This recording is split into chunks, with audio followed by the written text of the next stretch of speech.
Bismillahirrahmanirrahim. Assalamualaikum warahmatullahi wabarakatuh. Perkenalkan, nama saya Muhammad Fair Surjatullah dari kelompok Volta.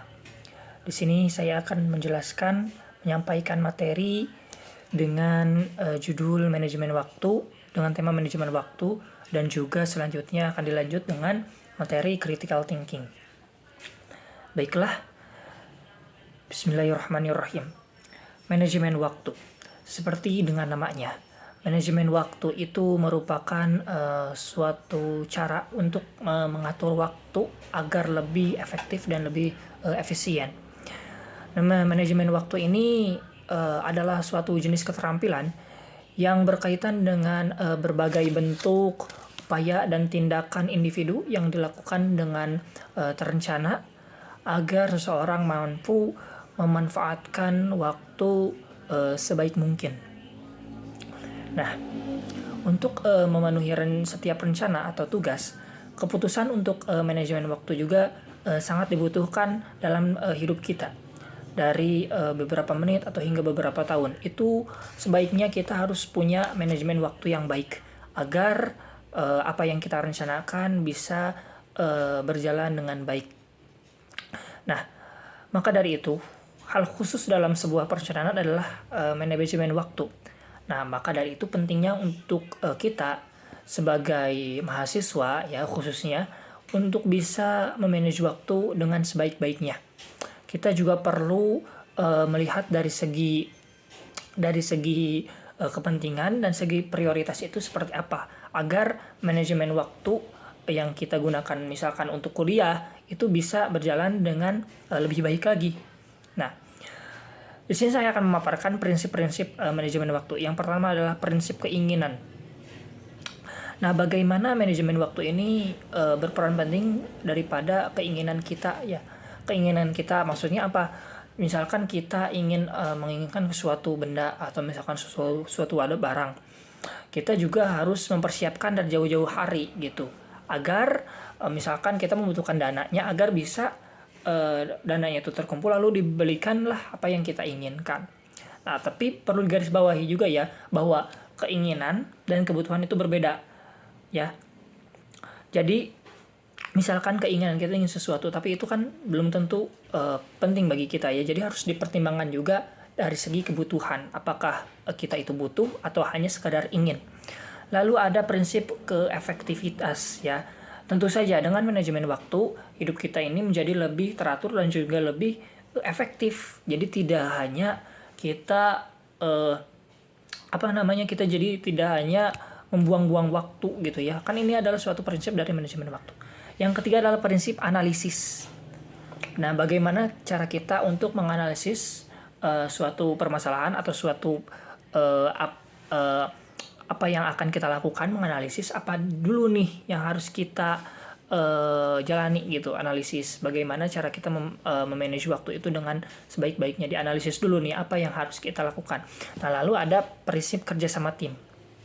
Nah, di dalam manajemen waktu juga ada prinsip kerja sama tim. Bagaimana dengan kita kerja sama tim ini membantu kita untuk memanage waktu dengan sangat baik karena membagi tugas dalam bentuk kelompok gitu ya. Bagaimana kita agar bisa bekerja tim dengan sangat baik. Itu kan mengatur waktunya ini berapa menit gitu ya. Seperti presentasi, bagaimana cara kita untuk memanage waktu agar semua materi itu dapat tersampaikan dengan baik gitu waktu di kelas. Nah, yang kelima yang pasti adalah prinsip perencanaan prioritas. Nah, prinsip perencanaan prioritas itu maksudnya adalah bagaimana kita mengatur prioritas mana yang harus kita dahulukan, mana dulu yang harus kita kerjakan, mana dulu yang harus kita lakukan gitu ya. Prioritas pertama misalkan untuk mengerjakan tugas kuliah, yang kedua misalkan prioritas kedua adalah untuk mengikuti kegiatan keagamaan misalkan ada di satu waktu. Nah, kita harus mempunyai prioritas sendiri gitu ya untuk agar dalam menjalani hidup ini bisa lebih teratur lagi. Yang keenam adalah prinsip reanalisis ya. Yang tadi adalah analisis, yang segera reanalisis. Bagaimana setelah kita melakukan ya, tadi sudah melakukan manajemen waktu, kita sudah melakukan sesuatu dengan berpegang pada prinsip-prinsip manajemen waktu, kita harus menganalisis nih mana apa kekurangan yang kita miliki pada hari itu gitu, kekurangan yang bisa nanti kita perbaiki lagi agar manajemen waktu kita semakin baik lagi. Nah, terus bagaimana strategi agar kita bisa memanage waktu dengan sangat baik? Yang pertama adalah membuat jadwal pribadi. Ya, membuat jadwal pribadi ini tergolong sangat umum ya, karena kita mendata data-data jadwal-jadwal kita, kesibukan kita yang akan kita lakukan misalkan pada hari ini di data, agar kita bisa memanage waktu dengan sangat baik gitu ya. Dituliskan jadwalnya. Yang kedua adalah menentukan prioritas seperti yang tadi ya, menentukan prioritas pertama atau prioritas kedua, prioritas ketiga dan selanjutnya gitu. Yang ketiga adalah jangan menunda-nunda pekerjaan.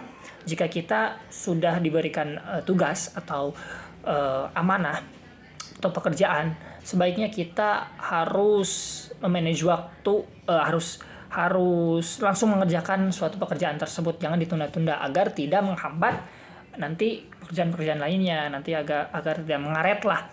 Lalu yang keempat adalah berani mengatakan tidak pada kelalaian. Misalkan ada tugas nih, kita dikasih tugas sama dosen, lalu kita itu diajak nih sama teman, ayo kita main, padahal kita mempunyai tugas. Nah, kita harus mementingkan dulu nih prioritasnya nih dari dosen, tugas dulu nih yang harus kita kerjakan. Yang kelima adalah istirahat yang cukup. Pentingnya istirahat yang cukup ini untuk kesehatan jasmani dan rohani kita ya, tentunya. Karena apa? Dengan beristirahat dengan yang cukup itu kita dapat tubuh kita itu mendapatkan lebih banyak energi dan juga mendapatkan lebih banyak kita jadi lebih kuat lah dalam menjalani aktivitas, sehingga jadi manajemen waktunya itu saat kita mengerjakan sesuatu itu jadi tidak terganggu oleh hal-hal yang lain, misalkan capek dan segala macam, karena kita sudah istirahat dengan cukup.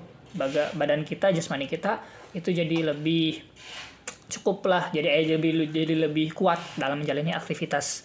Nah, yang keenam adalah meluangkan waktu untuk berolahraga. Selain istirahat dan cukup, kita juga harus dan perlu untuk meluangkan waktu untuk berolahraga. Agar apa? Untuk yang pastinya untuk menjaga kesehatan jasmani dan rohani. Nah, pentingnya manajemen waktu itu sangat dibutuhkan bagi kita ya, selaku misalkan saya sebagai mahasiswa untuk bisa lebih mengatur waktu dengan sangat baik lah, agar nantinya juga ke kita lagi gitu ya. Jadi tugas-tugasnya diselesai dengan baik, amanah jadi pekerjaan dan semuanya jadi lebih baik, keinginan tercapai, kebutuhan juga semuanya terpenuhi dan lain sebagainya gitu. Nah, selanjutnya adalah materi critical thinking. Oke, critical thinking. Critical thinking seperti artinya adalah berpikir kritis. Nah, berpikir kritis maksudnya apa? Nah, jadi berpikir kritis ini merupakan suatu cara berpikir secara logis dan sistematis dalam membuat keputusan atau menyelesaikan suatu permasalahan yang ada dengan memahaminya hubungan antara ide dan atau fakta. Jadi apa? Jadi singkatnya, berpikir kritis itu adalah upaya kita untuk berpikir logis dan sistematis menurut fakta-fakta yang ada gitu. Jadi tidak ada lagi tuh misalkan kita katanya dan segala macamnya, karena kita kan berpikir kritis menggunakan data-data dan fakta-fakta yang ada gitu. Misalkan kita melihat suatu fenomena, kita berpikir kritis nih, apakah fenomena itu adalah hoax atau fenomena itu adalah suatu rekayasa dan segala macamnya. Kita harus dengan berpikir kritis kita bisa mengetahui mana informasi yang valid, mana informasi yang tidak valid. Nah, dan juga dalam kehidupan kita juga diharuskan untuk berpikir kritis dalam segala hal gitu ya. Kita harus tahu nih alasan-alasan kita melakukan sesuatu. Apa alasan kita untuk belajar ya kan? Nah, kita harus mempertanyakan gitu. Jadi jangan asal belajar, kita juga harus mempertanyakan apa tujuan kita belajar. Apakah untuk mendapatkan ilmu? Ataukah kita hanya untuk melaksanakan tugas, ataukah kita hanya bersenang-senang ya dalam belajar, atau misalkan kita pergi ke kuliah itu hanya untuk bersenang-senang, untuk menuntut ilmu, atau untuk bertemu dengan pacar dan segala macam. Ya, kita harus berpikir kritis nih. Apa sih ya, kalau misalkan kita belajar gitu, apa sih yang harus penting, yang harus dimiliki gitu ya. Misalkan berpikir kritis mengenai sesuatu hal gitu, suatu fenomena, misalkan suatu ide dan lain sebagainya. Lalu ketika kita berpikir kritis ya, ini manfaat dari berpikir kritis. Ketika kita berpikir kritis, kita melatih otak dan pikiran kita itu untuk mencari solusi yang baik terhadap suatu permasalahan gitu ya. Dengan kita berpikir kritis, kita jadi lebih terbuka ya, melihat masalah itu dari berbagai perspektif gitu ya, dari berbagai sudut pandang. Ada yang melihat masalah dari segi pandang agama, misalkan ada yang melihat masalah dari segi pandang hukum, ada yang melihat masalah itu dari subjektif dan lain sebagainya gitu ya. Nah, lalu manfaat kita dalam berpikir kritis itu adalah kita jadi bisa diandalkan oleh teman-teman kita, oleh tim kita gitu ya.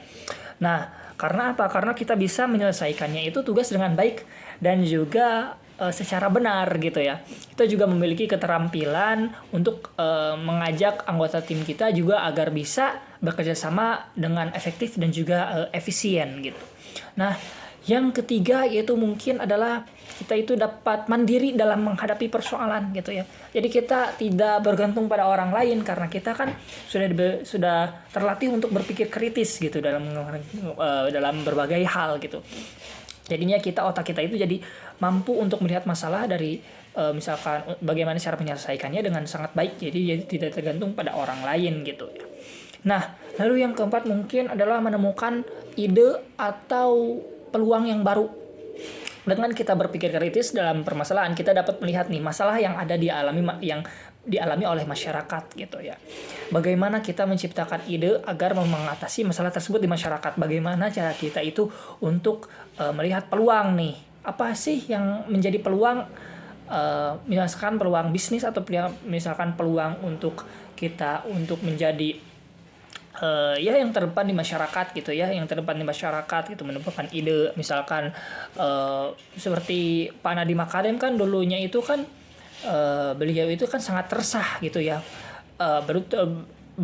karena pas pulang kerja beliau itu kadang kan suka naik ojek lalu tawar-menawar harga. Menurut beliau kan itu kurang efisien ya. Nah, maka dari itu keresahan beliau itu lalu menciptakan sebuah ide. Nah, bagaimana nih supaya ojek online itu bisa memiliki ide untuk membuat ojek online gitu ya. Jadi bisa kita panggil di mana saja misalkan kita, dan juga kita jadi lebih aman lah dalam menitipkan barang karena kan udah ada perusahaannya gitu kan. Nah gitu. Lalu manfaat lagi dari berpikir kritis adalah lebih berpikir jernih dan rasional gitu ya. Jadi kita tidak tergantung oleh mitos dan segala macamnya gitu ya, karena kita menghadapinya terhadap permasalahan itu dengan jernih dan bersih gitu, dengan rasional, dengan data-data atau fakta yang ada gitu ya, yang tersedia. Lalu mungkin yang keenam adalah kemampuan kita untuk beradaptasi jadi lebih meningkat. Misalkan kita di lingkungan baru, jadi kita jadi lebih jadi kita dapat beradaptasi dengan lebih mudah lah di lingkungan baru. Karena kan kita berpikir nih, orang-orang di sini itu sukanya apa gitu ya. Lalu lingkungannya itu misalkan religius, jadi kita kan mempunyai beradaptasi nih, jadi di lingkungan meningkat gitu. Nah, karena kan zaman ini terus berkembang ya begitu pesat ya, karena perubahan demi perubahan juga kan terjadi. Nah, makanya adanya pengetahuan dan teknologi baru ini membuat manusia itu jadi memiliki kemampuan yang berpikir kritis dan juga beradaptasi jadi lebih cepat gitu, harus mengikuti zaman yang terus berkembang dengan cepat gitu ya. Mungkin yang ketujuh adalah manfaat berpikir kritis adalah jadi kita mempunyai keterampilan bahasa dan presentasi yang meningkat. Kreativitas kita juga meningkat, dan juga dalam berpikir kritis juga kita mengembangkan diri kita lah untuk menjadi lebih baik lagi. Nah, maka dari itu teman-teman, pentingnya manajemen waktu dan berpikir kritis itu sangat dibutuhkan dalam kehidupan kita ya, kehidupan sosial, kehidupan misalkan dalam agama dan lain-lain sebagainya. Baiklah, mungkin hanya segitu yang dapat saya sampaikan. Kurang lebihnya mohon dimaafkan karena kesempurnaan hanya milik Allah Subhanahu wa taala, dan kekurangan itu adalah dari diri saya sendiri. Assalamualaikum warahmatullahi wabarakatuh.